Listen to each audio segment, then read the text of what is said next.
Buen día. Quiero darle el agradecimiento a los organizadores de este congreso por haberme invitado a dar una charla sobre este tema tan apasionante que son los criterios de clasificación en lupus eritematoso sistémico. Vamos a hablar hoy de los criterios de clasificación EULAR-ACR 2019 para la enfermedad. Pero más importante es que vamos a profundizar en el cómo y en el por qué de estos criterios de clasificación. Estos son mis conflictos de intereses. Considero que no tengo ningún conflicto para esta charla, ya que no ha sido financiada por ningún laboratorio y actualmente no tengo financiación por ningún laboratorio que se dedique a esta enfermedad. Esta es la declaración legal de esta charla y vamos a hablar un poquito del contenido. Vamos a hablar de los diferentes criterios de clasificación que existen para lupus eritematoso sistémico. Vamos a hablar un poco de cómo ha sido el viaje para llegar a los criterios de clasificación del 2019. Hablaremos de temas importantes de los criterios de clasificación, como lo son la sensibilidad y la especificidad. Vamos a hablar un poquito de la inmunología que está incluida dentro de los criterios. Y por último, vamos a hacer unos detalles, unos pormenores de cada set de los criterios de clasificación que nos permitieron llegar a los del 2019. Primero, y tenemos que poner esto sobre la mesa, el lupus eritematoso sistémico es una enfermedad compleja, heterogénea, autoinmune crónica, que tiene un curso de la enfermedad muy variable. Generalmente se caracteriza por épocas de actividad y épocas de remisión. Y aunque pueden haber pacientes que mantengan una actividad alta durante todo el tiempo y otros que tengan nada más un episodio de actividad en su vida y después mantienen una remisión sostenida, esta es la minoría. La mayoría de los pacientes pueden tener diferentes épocas de actividad y remisión y pueden tener compromiso de órganos o varios al mismo tiempo o diferentes órganos en el transcurso de su enfermedad. Desafortunadamente su etiología es desconocida y sus manifestaciones pueden fluctuar incluso dentro de la misma persona y dentro de pacientes de una cohorte que pueda parecer homogénea, también puede fluctuar. No existe un biomarcador que refleje de forma uniforme la actividad de la enfermedad y el daño de la enfermedad. Adicionalmente, no existe un biomarcador perfecto para hacer el diagnóstico de la enfermedad. Teniendo en cuenta esto, nos refleja las complejidades que tenemos al enfrentarnos ante el lupus eritematoso sistémico, ya que es una enfermedad que en ocasiones es difícil incluso de definir y entender, y muchas veces más aún de tratar.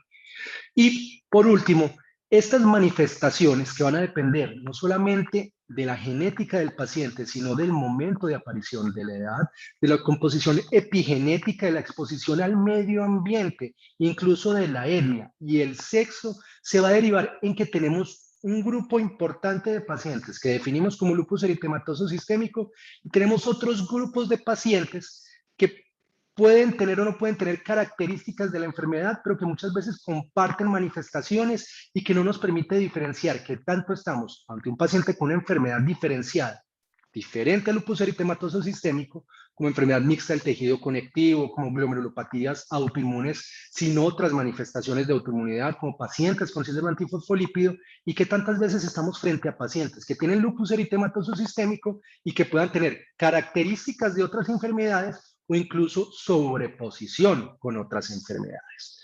Por este motivo, se hace necesario que desarrollemos criterios de clasificación para intentar desenredar todas estas dificultades y retos y así podamos tener poblaciones homogéneas.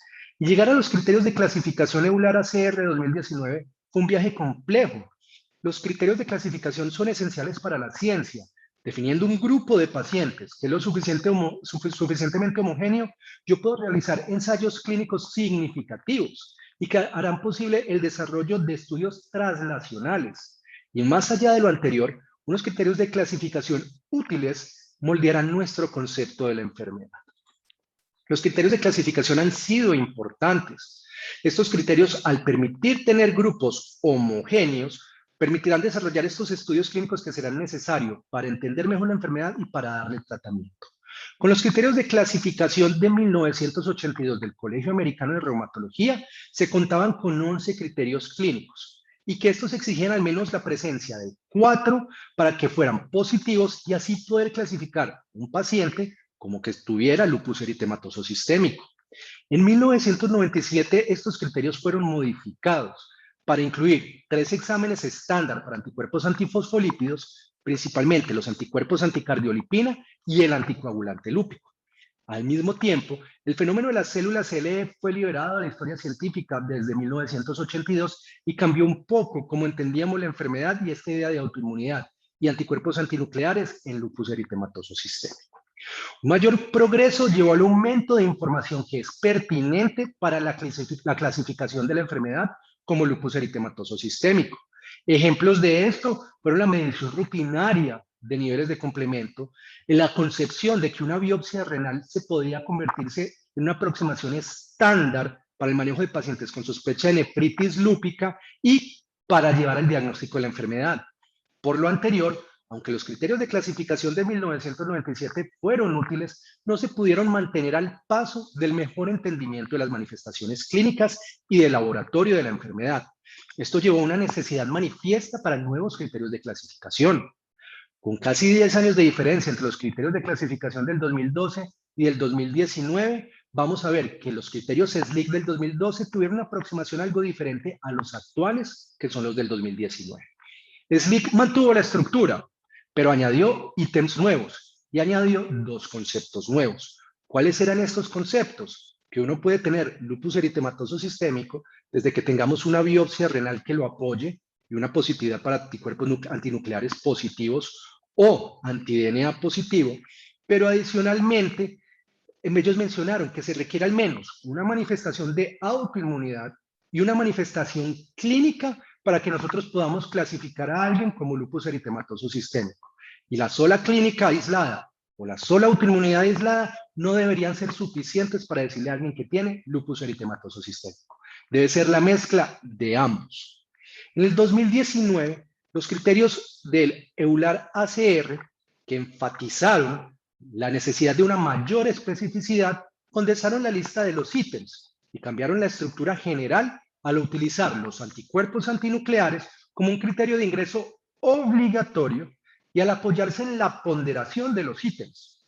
Adicionalmente, un mejor entendimiento de la patogénesis llevó a replantear si muchas de las manifestaciones de un mismo sistema, como en el mucocutáneo, se debían contar por aparte o por separado, o si éstas se deberían atribuir todas a un mismo fenómeno. Los criterios EULAR-ACR reiteran en varias formas los avances realizados por los criterios SLIC, incluyendo definiciones y requerimientos similares. Algunas de estas incluso se pueden considerar como desarrollos paralelos, dado que los expertos mundiales en lupus eritematoso sistémico tienden a comunicarse y desarrollar conceptos entre ellos.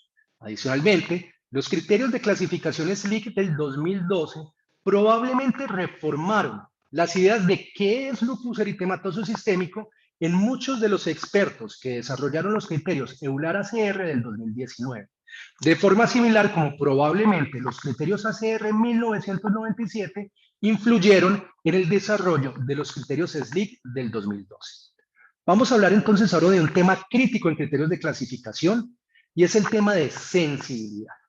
La sensibilidad afecta la utilidad de los criterios para fines científicos e incluso para fines clínicos. Con una sensibilidad de alrededor del 83%, los criterios de clasificación de ACR en 1997 tienen un buen desempeño al compararse con criterios más antiguos, pero excluían 1 de cada 6 pacientes con lupus eritematoso sistémico. Esta sensibilidad era insuficiente para objetivos científicos. Cuando estos criterios de clasificación se convirtieron en la medida central para aceptar o refutar un diagnóstico de enfermedad, esta brecha de limitación en sensibilidad se convirtió en un gran problema, y sobre todo si estoy buscando pacientes para incluirse en ensayos clínicos. A pesar de que tanto ACR como EULAR han enfatizado hasta el cansancio que los criterios de clasificación no son criterios de diagnóstico, la complejidad de la enfermedad los hace atractivos para apoyar un diagnóstico, sobre todo cuando la experiencia con la enfermedad es insuficiente o incluso por motivos legales. Ahora, la sensibilidad disminuye en enfermedad temprana y va a afectar la selección de los pacientes. Adicionalmente, y siendo relevante, la sensibilidad se reduce, sobre todo cuando estamos hablando de los casos más tempranos de lupus eritematoso sistémico. Esto es lógico, dado que los ítems de los diferentes criterios se pueden acumular en el tiempo, independientes los unos de los otros, y los pacientes se pueden presentar incluso con una enfermedad que inicialmente puede ser dominante de un órgano o sistema y posteriormente pueden aparecer manifestaciones en otros órganos. Más allá de las dificultades de diagnóstico y de tratamiento, la reducción en la sensibilidad para enfermedad temprana puede incluso influenciar en los resultados de ensayos clínicos, al condensar la población de pacientes en el subgrupo de aquellos pacientes con compromiso multiorgánico y de mayor tiempo de evolución. Por lo anterior, el aumento de la sensibilidad fue uno de los objetivos más importantes cuando se desarrollaron los criterios SLIC 2012. Y esto se enfrentó al considerarse que una biopsia renal compatible con lupus eritematoso sistémico y asociada a positividad de ANA o anti-DNA eran suficientes para clasificar una persona. Adicionalmente, agregaron ítems como alopecia e hipocomplementemia. Y por último, a través de ajustes estadísticos basados en análisis de regresión, se redefinieron los términos para leucopenia, linfopenia y artritis. Adicionalmente, dividieron el compromiso hematológico en 3 ítems diferentes. De esta forma, los criterios SLIC alcanzaron una sensibilidad del 94% en la cohorte de derivación y del 97% en la cohorte de validación. La sensibilidad del lupus eritematoso sistémico temprano también mejoró, obteniendo una sensibilidad del 84% al compararse con una del 66% en los criterios ACR 1997. En el primer año de la enfermedad se ha reportado una sensibilidad del 89% para los criterios SLIC y del 56% para los del ACR 1997. A su vez, los criterios celular ACR del 2019 tenían un objetivo muy claro, y era aumentar la sensibilidad al compararse con los criterios ACR y tener una cercana a los de SLIC 2012, que fue alcanzada al obtenerse una sensibilidad del 96%, comparada con una del 97% con los criterios SLIC, con los intervalos de confianza que se superponían. Y de forma similar, encontraron que en el primer año de la enfermedad, los criterios celular ACR tienen una sensibilidad del alrededor del 89%. Cuando se utilizaron los casos clínicos o los escenarios de casos clínicos que se desarrollaron durante el diseño de los criterios SLIC y se aplicaron los criterios celular ACR 2019, se encontraron que estos tenían una sensibilidad del 91%, con un intervalo de confianza que iba entre el 88 y el 94%. Y que al compararse con una sensibilidad del 97% de los criterios SLIC, no les iba muy mal. Y con el 83% de ACR 1997, les iba aún mejor. Entonces, aquí es el énfasis de que, aunque aumentamos sensibilidad con criterios SLIC, esto llevó a algo de pérdida de especificidad, que lo vamos a hablar más adelante. Y por eso los criterios de clasificación de EULAR ACR del 2019 tuvieron la idea. Perfecto, SLIC aumentó mucho la sensibilidad, pero parece que bajó algo la especificidad. ¿Por qué no hacemos unos criterios que tengan una sensibilidad casi tan buena como SLIC, lo cual lograron, y que sea una especificidad casi tan buena como ACR 97, que como vamos a ver más adelante, se logró también? Entonces, ¿qué tiene de especial cuando hablamos de especificidad?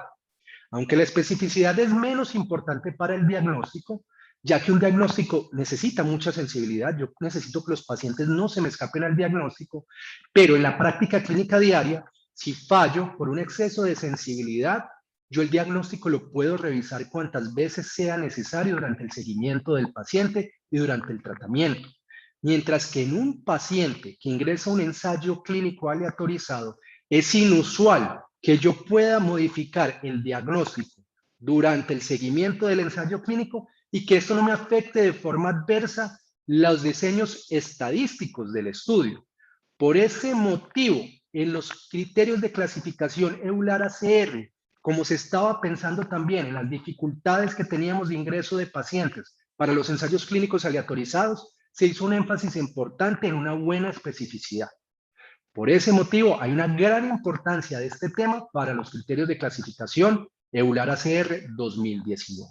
Y este fue el objetivo principal para desarrollarlos. En la muestra de derivación, los criterios SLIC tuvieron una alta especificidad del 92%, comparada con el 93% de ACR 1997. Pero cuando evaluaron nuevamente, en la muestra de validación, la especificidad disminuyó al 84%, mientras que ACR en 1997 se mantenía en 96%. Esta reducción de la especificidad concomitante con un aumento de sensibilidad fue confirmado en varios análisis posteriores. Los criterios SLIC, aunque de todas formas aumentan la suma de sensibilidad y especificidad, el desempeño de especificidad no es tan bueno como ACR 1997 y para ensayos clínicos y para escoger muestras homogéneas para estudio y para la parte científica, no para la práctica clínica del día a día, es una limitante cuando estamos seleccionando poblaciones. Cuando se aplican los escenarios clínicos desarrollados para los criterios de clasificación SLIC en los criterios celular ACR, encontramos que estos criterios celular ACR tenían una especificidad del 89%, tenían una concordancia del 90% y que adicionalmente esta especificidad, cuando los evaluaban con SLIC, era nada más del 84%. Entonces, tenemos que el proyecto que desarrolló EULAR ACR para 2019 definió un aumento de la especificidad a nivel de criterios de ACR 1997, buscando mantener un aumento de sensibilidad como objeto estadístico principal. Y si recordamos, con los datos que acabo de dar, vemos que obtuvieron esto. Obtuvieron un aumento de la sensibilidad por encima de ACR 1997, casi tan bueno como SLIC, pero no tan bueno, pero lograron un aumento de especificidad que los criterios SLIC habían perdido, tan buenos como ACR 1997. Por este motivo, durante el desarrollo de los criterios de clasificación de EULAR ACR 2019, siempre que hubo dudas, las decisiones se tomaron a favor de aumentar especificidad, aun si esto podía afectar la sensibilidad. Y esta aproximación fue efectiva. Lograron niveles de especificidad del 96%, que comparado con ACR de 1997 del 95% están bien, y cuando realizaron la validación también mantuvieron niveles altos de especificidad. 93% para EULAR ACR, 93% para ACR 1997. Y esto lo lograron por varios motivos. Primero, ellos retiraron los anticuerpos antinucleares como un ítem y lo convirtieron en un criterio de ingreso al algoritmo de clasificación, y esto es lo que hace que EULAR ACR 2012 sea tan diferentes a los demás. ANAS dejan de ser un ítem adicional y se vuelven criterio de ingreso. Eliminaron la linfopenia, ya que este era un ítem de baja especificidad. Entonces, no es que la linfopenia no sea interesante o importante para el diagnóstico de lupus eritematoso sistémico, sino que es un criterio que da muchísima sensibilidad y poca especificidad. Por eso lo retiraron de EULAR ACR en 2019. Y definieron los dominios, definiendo que se puntuaba solamente el ítem que daba el mayor puntaje de un solo dominio. Me explico. Si un paciente tiene compromiso de complementos, si hay hipocomplementemia, puntúa más hipocomplementemia C3, C4 que hipocomplementemia solamente de C3 o solamente de C4. Entonces, esto quiere decir que nada más se asigna un puntaje a la manifestación que más puntos dé y las otras de ese sistema no se tienen en cuenta para el puntaje. Así aumentaron la especificidad al no utilizar varias manifestaciones de un mismo sistema para alcanzar el puntaje que necesitaba para la clasificación. Existieron otras decisiones estratégicas que aumentaron la especificidad. Los criterios ACR 1997 tienen definidos criterios de exclusión para el ejercicio de atribución de convulsiones, psicosis y trombocitopenia. Los criterios SLIC del 2021 dijeron, mire, nosotros tenemos unas exclusiones para un total de 10 ítems. Y aún así, estas listas de exclusión se pueden considerar algo incompletas y por esto podría fallar la especificidad. ¿Qué dijeron para EULAR ACR 2019? Ellos dijeron, mire, nosotros lo único que tenemos es una regla de atribución para las exclusiones. ¿Y esto qué quiere decir? Usted solamente puntúa de que una manifestación es por lupus eritematoso sistémico si usted ya hizo un ejercicio y un juicio clínico lo suficientemente extenso y juicioso para determinar que esa manifestación no es por ningún otro motivo, no es por infección, no es por tumores, no es por medicamentos. Vale, esto está en línea con el ejercicio de atribución que realizamos normalmente en la práctica del día a día. Desafortunadamente, este proceso puede requerir de una mayor experiencia y puede causar problemas al utilizar bases de datos antiguas que no contengan la información necesaria para realizar este proceso. Básicamente, un investigador no podría contar con un ítem para clasificar si no sabe que otras condiciones han sido descartadas. Pasemos ahora a la importancia de la inmunología. ¿Existe o no el lupus ANA negativo? Ya que el LES es una enfermedad autoinmune sistémica. Para los criterios de clasificación o para su diagnóstico, el LES sin hallazgos en las serologías de autoinmunidad es un constructo que puede ser potencialmente peligroso, y esto fue enfatizado por los ensayos clínicos fase 2 de belimumab, donde solamente el tratamiento fue exitoso en los pacientes que eran serológicamente activos. Adicionalmente, muchos de los expertos, cuando desarrollaron los criterios de clasificación EULAR ACR 2019, mencionaron que aunque consideraban que el lupus seronegativo existe, no se sienten cómodos con el diagnóstico. Ahora, los criterios SLIC exigían al menos uno de los 6 criterios inmunológicos y también una histología compatible con nefritis lúpica, hubiera ANAS positivos o anti-DNA positivo. Los criterios EULAR ACR, este principio es desarrollado aún más al exigir que la positividad para anticuerpos antinucleares debe estar presente para considerar un criterio de ingreso. Los anticuerpos dirigidos contra ácidos nucleicos y sus proteínas son características de la enfermedad y usualmente llevan a la positividad de anticuerpos antinucleares. Por este motivo, los anticuerpos antinucleares tienen una altísima sensibilidad para el lupus eritematoso sistémico, pero una especificidad muy limitada, dado su ocurrencia en otras enfermedades autoinmunes, en enfermedades infecciosas o incluso en individuos sanos. Al comportarse diferente a los otros ítems, esto hizo que los anticuerpos antinucleares fueran malos candidatos para ser ítems de alta especificidad, que es lo que más nos interesa en EULAR ACR 2019. Pero retirarlos hubiera omitido un concepto muy importante de los criterios. Entonces, aunque la obligatoriedad de los anticuerpos antinucleares como criterio de ingreso hace que la clasificación sea imposible para pacientes con LES que nunca han tenido ANAS positivos, esta decisión se basó en datos que sugieren que la verdadera y persistente negatividad para anticuerpos antinucleares es infrecuente. No capturar este grupo de pacientes puede representar un problema para el diagnóstico, pero no así para la clasificación, porque yo necesito especificidad. Para limitar el impacto negativo, en adición de aferrarse con el principio de que los ítems son contados de forma histórica y en el tiempo, o sea que no debe ocurrir todos los ítems a un mismo tiempo de forma simultánea, un corte de título bajo de anticuerpos antinucleares, o sea de 1 en 80, fue escogido para la revisión sistemática de la literatura y los análisis de metaregresión que se utilizaron para el desarrollo de los criterios de clasificación EULAR ACR 2019. Aún así, el lupus eritematoso sistémico con anticuerpos antinucleares negativos existe definitivamente. En la cohorte de incepción SLIC, alrededor del 6.2% de los pacientes eran pacientes con anticuerpos antinucleares persistentemente negativos. Y se ha reportado también en pacientes con nefritis lúpica comprobada por biopsia renal. En contraste, claro, otros anticuerpos como anti-SMID y anti-DNA son altamente específicos, pero menos sensibles. Por eso estos dos anticuerpos se han mantenido en ACR 1997.